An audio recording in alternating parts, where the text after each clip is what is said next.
discussions. This is our fifth discussions, which is we would like to talk about technology. Okay, hi. Okay, first we would like to introduce ourselves. My name is Safia Maisara binti Maufuan. My matrix number is 204057.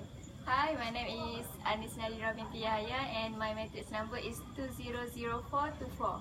My name is Nur Izzati binti Abdul Rashid. My matrix number is 204059. Hi, my name is Nuraina Azrin binti Zainal Rashid and my matrix number is 200542. Hi, my name is Nur Aru Amrina. My matrix number is 201109. Hi, my name is Nur Nabila. My matrix number is 260.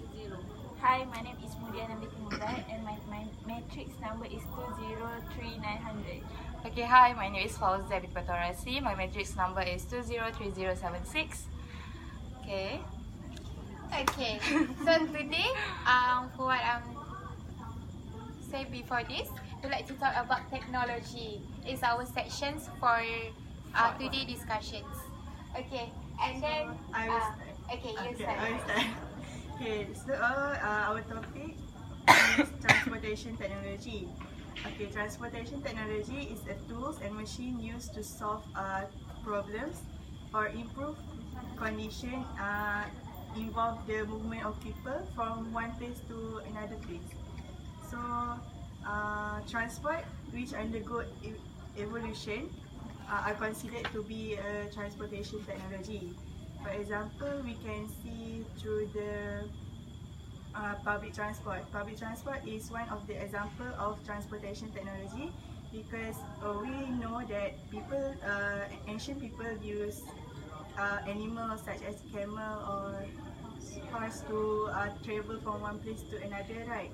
So nowadays people use technology as development of technology, which is they use cars and trains or LRT. So besides that, infrastructure such as road or train, a rail track or bridges are also considered to be a transportation technology. And lastly, I would like to give example of transportation technology, which is also the system that is invented by people nowadays. The system are usually invented by the researchers or the university master, which they produce a system that can manage the traffic, in which they use artificial intelligence to improve the traffic management. So I think that's from me. Okay. First of all, I'd like to ask you all a question, which is about what you know about ICT. Actually, ICT is contribute a lot in our technology, which is in our transportations. With the advancement of our transportation is because of the ICT. So, as you all know, the ICT is information and communication technologies have considerable importance for transport system, as they provide access to travel information, which is in our transportations, MRT, LRT, they all use our ICT. And then ICT is the planning tools also, and the ability to share transport modes, to work at a distance, compare transport mode costs, make payment, improve safety and health, and to communicate travel patterns. And okay, as example, I like to say that ICT, the importance of ICT we can see from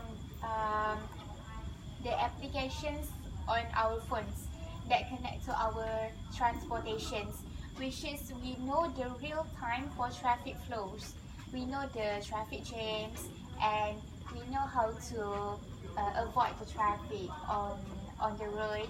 And it also provides the enhanced user experience and travel convenience to the passenger. As example, the application is Waze, Google Maps, and do you know the others? applications? Grab. Grab also. Grab is the other applications for the application is this one is for to know the railroad for traffic jams for our driver. It means for our use. That one is to that one to like to move us for other place. This is like different types of transportations. So yeah, and the applications on the phone also help us to access straight towards the railroad for the subway. Example, for our MRT, we know the railroad on our applications. Yes. And also the ICT that provide the easy ways to book our ticket in advance for our travel times. As example, the applications for the transportation as ETS. Yes. Red bus. Yeah, red bus. We can just book in advance, right? Yes. If you not book in advance, the seat is all maintained already. So that is the useful of our ICT in contribution in advancement of our transportations. Okay. So I would like to talk about how does technology help transportation. So technology in transportation increase security in preventing road accident By saving our time, because we can move from place to a place with a short time rather than just walk, because if you walk absolutely it will take a long time. So It's quite a lot. yeah. Actually, it's good. Okay. Okay, and for example, we know that there's a bullet train in Japan, and it actually can reach speed above 300 km in an hour, and that's make people to move to their work or their destination more easily. And also, technology in transportation also can help in research, where we can make a transport to go to the space or to the underwater, for example submarine and the rocket. And without this transportation, we can't just fly or dive into the water just to make a research. So we need a specific transportation to go into the water and see the life under it. And also technology also make our work more easy, because in the past we cannot transport a heavy thing such as tree from a rural area to the city. So basically in the past we just transport the tree just by using water, right?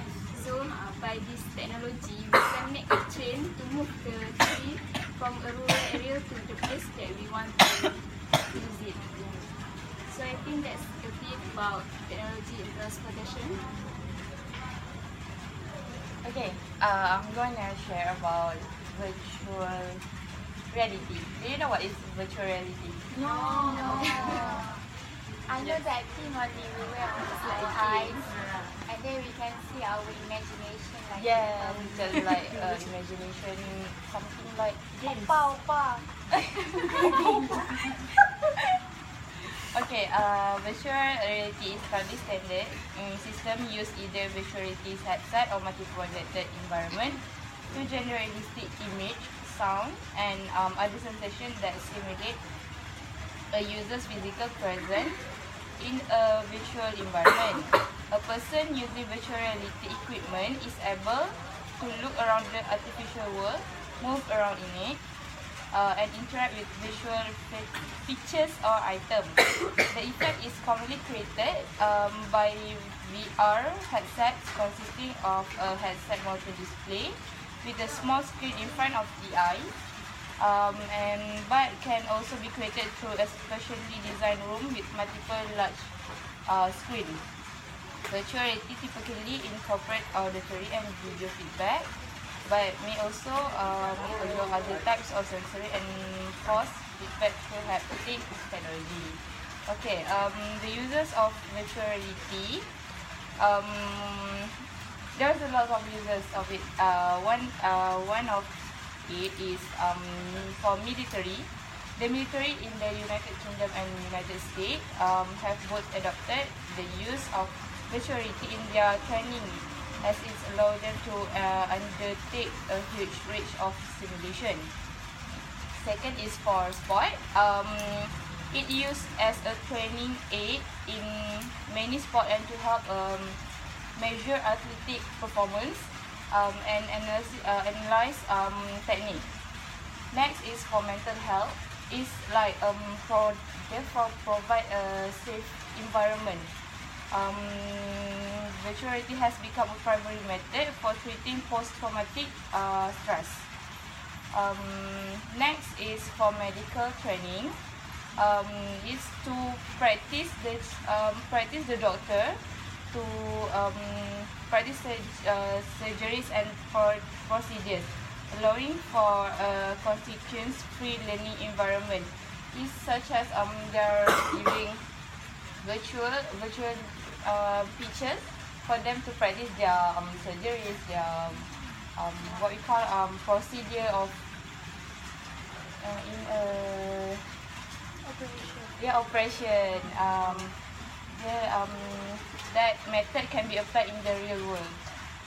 Okay, last but not least is for education. We are also be able to interact, interact with other people within a three-dimensional environment. So the student can use the VR technology to interact with other people. So that's all. So I would like to talk about the benefits of using VR. So here I would like to list 3 benefits. First is for training. Like Kama said, in some sectors, VR is used to train employees, especially in dangerous environment. For example, pilot, they use simulator in case they make a mistake, or doctors and surgeons, they use the VR to handle like a critical situation, so that when they encounter the real situation when they work, they know how to do and how to act.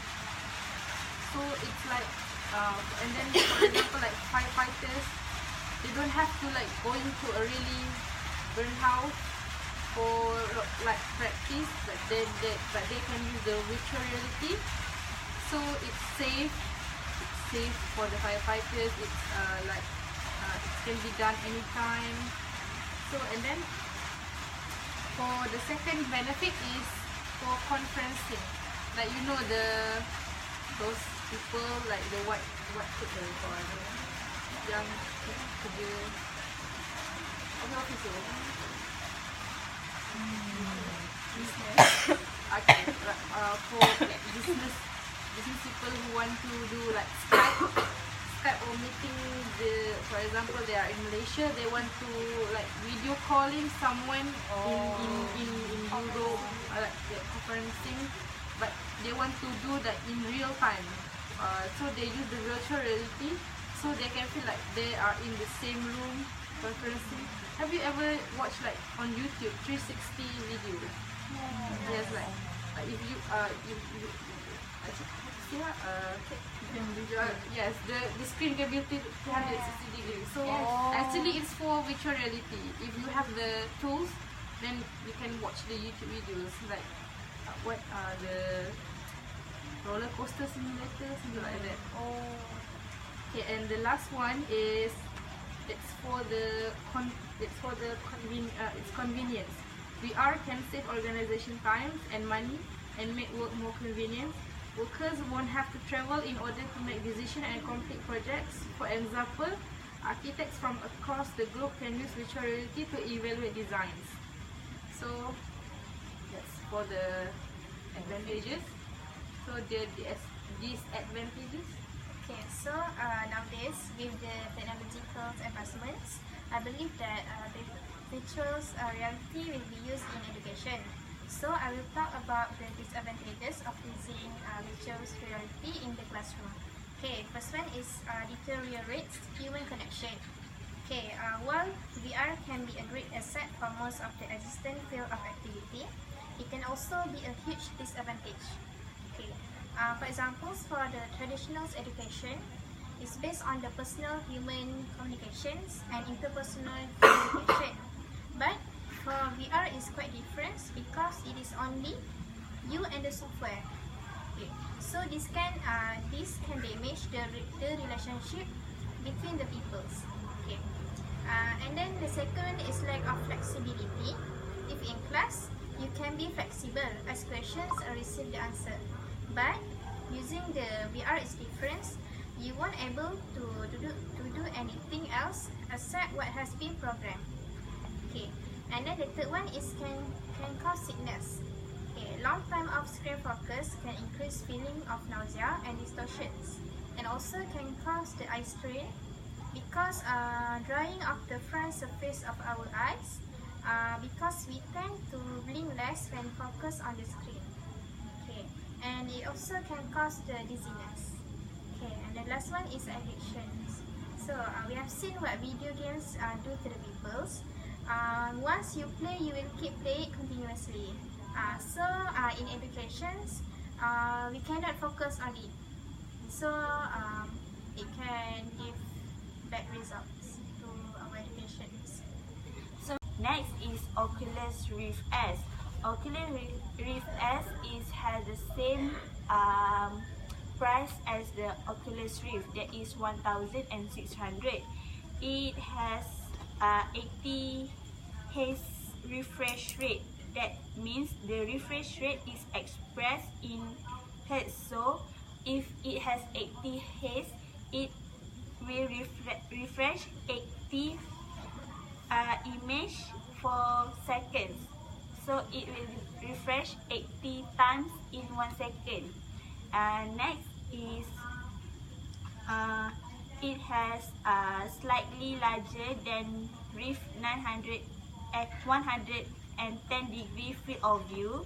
It can support 6 degree of freedom head and controller tracking. The means of 6 degree of freedom is freedom of movement of a rigid body in 3-dimensional space. Specifically, the body is free to change position as forward, backward, up, down, left, right, and translation in 3 perpendicular axes. Next is the last types of Oculus is Oculus Go. Oculus Go is more cheaper than other. It only around 800 ringgit Malaysia.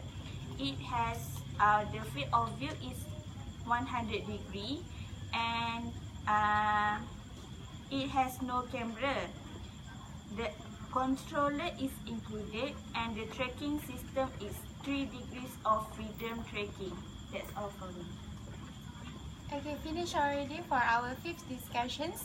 We talk about transportations and also virtual reality. And that's all for us. Thank you. Bye-bye. Bye.